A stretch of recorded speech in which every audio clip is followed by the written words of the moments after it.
Oh, back again. Yeah, it's been a little while. But yeah, I'm finally about to start a job I've been putting off for months and months. But before I start that, let's just introduce you to the vehicle I'll be working on. Good old trusty 110 Land Rover. Owned this for about 12 years now. Slow, don't care. It's the old 12J engine in it. It's ex-military. And I absolutely bloody love it. We've been all over the Pyrenees Mountains down the south of France in her and never missed a beat. She's in pretty good condition all round really, so you probably can't see really. Now I have repainted her, so it's probably the second time I've painted it. Because I say she's ex-military, I looked up the plate and wrote to the MOD, which you can do, and she was in the RAF. So a mate of mine who was in the army said she's probably never done a bit of work her whole life. Yeah, harsh. Yeah, I'm going to change these tyres as well. These are remolds. I've had them on ages. I think that's locked, but I'll show you inside in a second. But yeah, she's absolutely great. Starts on the button. I can leave her months and she just starts straight away. These old 12J engines are absolutely fantastic. Basic inside as you expect, especially being ex-military. It's all rifle mount stuff in here. We actually camp in this as well. We carpeted it out and gets it really comfy actually. We've got boards here that pull out, camp stuff goes underneath, got a tent that goes off the back. Fantastic, fits some internal lights and things. No power steering, just a bigger wheel. Not many mods done on this really. Changed these, just get it look prettier. Basic doors as you can see, sliding windows. Yeah. The most complicated bit of electronics on this vehicle is probably the flasher relay, and that's what I love about it. Right, I'm just going to put you down a second while I open the bonnet and we'll show you under the hood.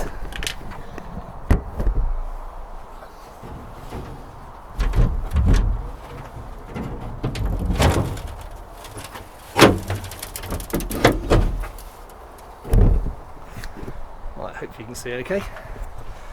Very basic engine. I say that's what I like about these. Now I did replace the injector pump not long after I got it. I noticed fuel was leaking out of it. I went online and I was lucky enough to find one. Reconditioned, brand new condition, and I got it for 65 quid delivered. Can you believe that? You can rebuild them. I've kept the old one to rebuild. I've done a few things on this. I did replace the master cylinder a while back because it was getting a bit sticky, spongy and stuff. But other than that, it's just been an absolute dream to work on. Everything's just nuts and bolts. I did a cam belt change and water pump change start of the year, and people laugh at me for owning these old vehicles, but the cam belt was 12 quid and the water pump was about 35. Yeah, try getting that done on a modern vehicle for that money, eh? So yeah, so the job I'm going to be doing now is it keeps flagging up in the MOTs as an advisory, and I'm going to have to get under here, jack these up, get the wheels off. I've got to do the swivel pins, and like I say, it's a bit of a bastard job, but someone's got to do it, and I've been putting it off for a very long time now, so it'll allow me, excuse me, enable me to replace the seals on the balls as well, because they've been leaking. Just get those little jobs done out of the way, then I can check her over and underseal it again, all up underneath with a bit of wax oil or stuff. I'm going to repaint the engine, but that might not be this year. I've got the paint for it. It looks pretty ropey in there, doesn't it? And clean out the whole engine bay. I would actually like to pull the engine on this and do the front and crankshaft oil seals, because they do leak a bit. But what's the old saying? If there's no oil leak under your vehicle, there's no oil in it. If it's a Land Rover. Anyway, that's the introduction. Okay, so we have the very lovely Land Rover 110. Like I say, I love this vehicle. It's no turbo, it's slow, but I really do love driving it. It's great fun.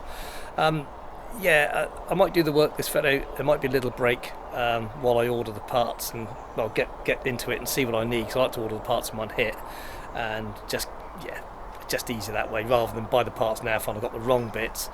So yeah, there may be a little break, there may not be.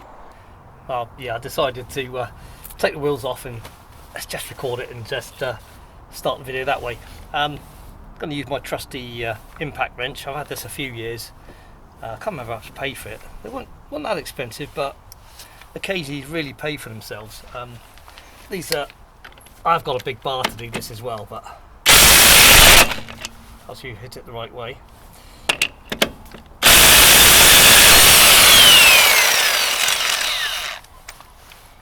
These do get, they're a little bit rusty, these nuts. The vehicle's been off the road for a couple of months. I've been touring back in the other van, so it's God, all these things. As soon as you turn the camera on, stuff goes to shit, doesn't it? Funny that. But come on, it's just the rust. The nuts are a bit rusty, and they're just sticking in the socket a bit. One more to go. Get the rust off first.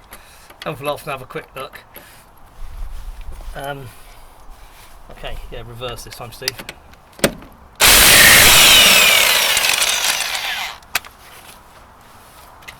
But yeah, it saved a lot of pain, that gun. It's quite big. I think the modern battery ones are possibly a lot better and a bit easier to use, to be honest. But so I had it a few years. Right, let's get these off now. These wheels are pigging heavy with these tyres on. There's being military, it's got a spare wheel mount on the bonnet, and I have used it, but shit does it make that bonnet heavy when you want to open it.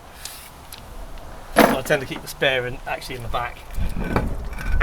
Okay, let's just move this over here out of the way.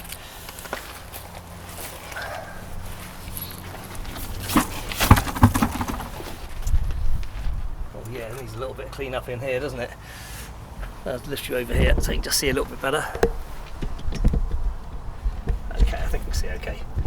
It's quite bright out here, so I can't see if the camera's actually picking this up. I imagine it is. The discs are a bit rusty, just purely because it's been off the road for a couple of months. I'll clean all this up as well. Obviously, all this has got to come off to do the swivels. Check the brake pipes as well. I think I might replace that one. He's a little bit rusty. That one's okay. The flexies are okay. Check the pads and things. Now the chassis on this is incredibly good nick. It really is. I don't know if the military ones are a slightly heavier gauge or something, but yeah, I've not had to do any welding on this area at all. Did a little bit on the cross member at the back, just a tiny little hole appeared, but that seems pretty solid still. Okay, well the next job is to get the other side off as well. Obviously get this on axle stands, and then we can start taking all the hubs off. Yeah, happy days, I'm finally getting on with it. Okay, that's the other side off as well, the other wheel off, and I did actually replace these brake pipes last year. They were really quite badly rusted, and as I took some off, this one off, and took the other joint off, the other one broke, and it just carried on. I ended up replacing 3 pipes and all. So yeah, I'm going to strip down these hubs completely, because I know that this, I think you can see if I'm holding the camera correctly, the ball here, the seal on that has been leaking for a while, and if I fill up the little reservoir here, it does seep out and it gets onto the discs. So I've got to do that. So I'm going to be stripping both hubs completely back, and I'll clean everything up. The pads look okay. So yeah, I think that probably concludes video number 1, which is just the introductory and showing you what we're going to be doing. Next video we'll be getting on with some real work. So yeah, thanks for joining me, and we'll catch up again soon. Bye now.